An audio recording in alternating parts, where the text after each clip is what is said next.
Welcome back. With many Colorado kids taking classes at home these days, our typical fall back-to-school traffic patterns and awareness might be a bit off, but that doesn't mean drivers don't have to be cautious around schools this year. In fact, you need to keep your eyes out for kids in more places. Here are Denver 7 traffic reporter Jason Luber and AAA's Skylar McKinley.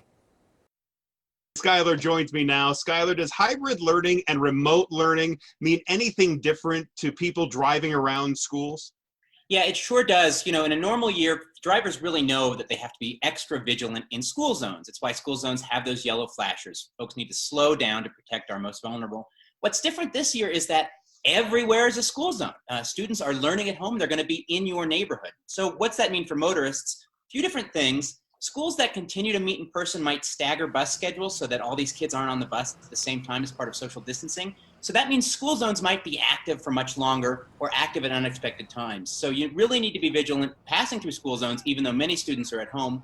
It also means that drivers should expect children in their neighborhoods throughout the day. They might take a recess break and go outside.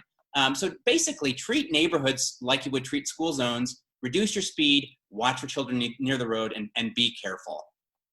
Yeah, and that's a really good point. It really is important to watch our speed because, like you said, we are all now in a school zone, whether it's in my neighborhood or right in front of the traditional building. Yeah, and that's why speed limits in school zones are reduced. We know from the science that a pedestrian struck by a vehicle at 25 miles per hour is 2/3 less likely to be killed than a vehicle traveling 35 miles per hour. Slow down, never speed. Also, come to a complete stop when you see a stop sign. More than a third of drivers just blow through stop signs in school zones.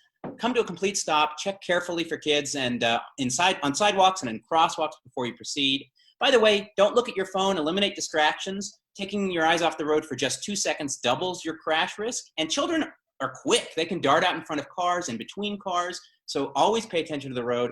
Finally, it's also going to be a big bicycle year, and children on bicycles aren't always as talented as adults on bicycles. They might be steady or uneasy or erratic. So watch for pedestrians, watch for bicyclists, and know that kids are going to be everywhere this school year. Yeah, and unfortunately, I see all of those bad driving behaviors around school zones and in the neighborhood. So where can parents and drivers get more help if they want to get some more help and tips and advice?